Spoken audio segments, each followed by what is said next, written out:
Hello, I'm Mohammad Bushrik Rahman, and this presentation would summarize my work for the CS747 final project. In this project, I have tried to do health text simplification with Llama2, and I trained the Llama2 model using low-rank adapters.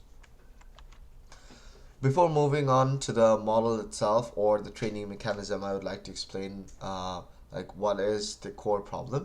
So patient-facing health text that's out there in the internet has a high reading level, whereas the companies like NIH or other organizations recommends a reading level of 6 to 7. And as you can see in this graph that most reading levels are above 12, 13, or even 16. So the goal of this work would be to simplify this text. The motivation is there are different large language models these days, and large language models are capable of doing complex language tasks, but it's hard to train these large language models because these models are too large and it's too expensive to train. And the other problem that arises is if the data set is small, then the learning capabilities often get lost. That's where this low rank adaptation comes in, and I will explain what that is.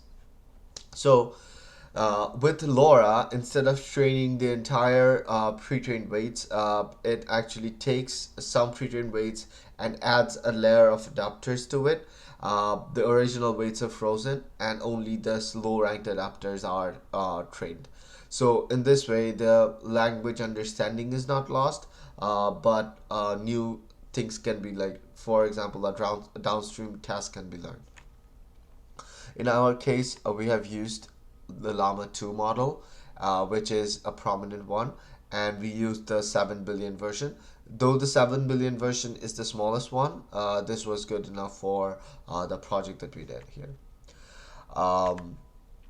Now for the implementation, at first we used GPT to generate the data.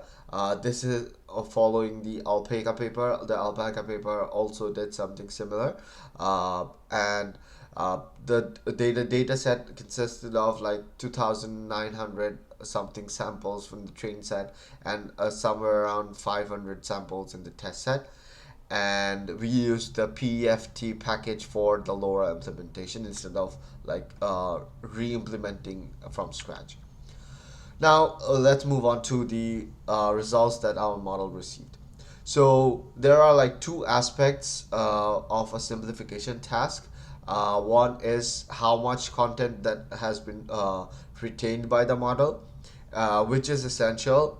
We want the text to be simple, but we want it to have all the content of the original text, and it shows that across different metrics, the model is quite consistent. For example, in the BERT score, the model received 93% accuracy.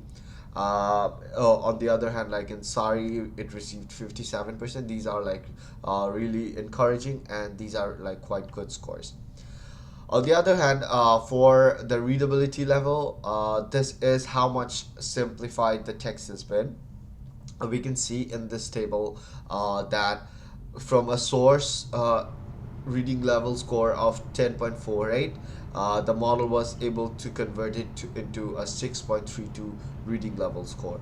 This is almost more than a reading level reduction of 4. So this is quite significant output.